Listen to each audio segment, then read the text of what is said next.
महाराज जी, श्री जी की कृपा से गुरुमुख से सुना है कि भूल से भी हमको किसी अन्य का आश्रय नहीं लेना, लेकिन जब संसार में कोई विपरीत परिस्थिति आती है तो एक बात तो मन कही देता है कि चलो अपनी शरणागति में फर्क पड़ जाता है। ये कमजोरी है, ये कमजोरी है, ये कमजोरी। चुपचाप बैठ जाना चाहिए भगवान का आश्रय लेकर। यदि आप हमें दुखी देंगे, विपत्ति देंगे, तो मैं सुख और संपत्ति नहीं चाहता। अगर कोई घटना, कोई परिस्थिति आई है तो ऐसे हो जाओ और आप देख लो भगवान का आश्रय लेते ही निर्णय बहुत आपके पक्ष में होगा।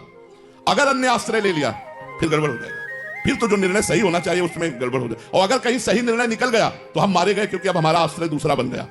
देखो, इस संसार मार्ग में कोई हमारा सहयोगी नहीं है, क्योंकि हम जिसको देखते हैं हमारा रक्षक, वो खुद दुखी है, वो खुद काल ग्रसित है, वो खुद असुरक्षित है, वो मेरी क्या सुरक्षा कर सकता है। तो भगवान एक ऐसे हैं जो सर्वज्ञ है, सर्वत्र है और परम हितकारी है, हमारे सुहृद, सर्व सुहृद है। तो हमें वैसे कोशिश करनी चाहिए कि हम कोई फोन नंबर न लगावें और सीधे केवल प्रभु से। पर इतना बड़ा विश्वास होना बहुत बड़ी भक्ति का कार्य है। नहीं तो समस्या आते ही आता उनको फोन लगाओ, वो समस्या का समाधान कर, मारे गए अन्य आश्रय लिया तुम्हारे। नहीं, हमारे तो बस प्रभु ही है। अब वो चाहे दंड दे और चाहे पुरस्कार दे, अब तो जैसे भी हमें प्रभु, गलत है तो अपने प्रभु के हैं, सही है तो अपने प्रभु के हैं। अब वो जैसा चाहे करे, बिल्कुल भगवद आश्रित हो जाना चाहिए। ये भक्त का लक्षण है। संसारिक ऐसा नहीं कर सकता, भक्त ही ऐसा कर सकता है।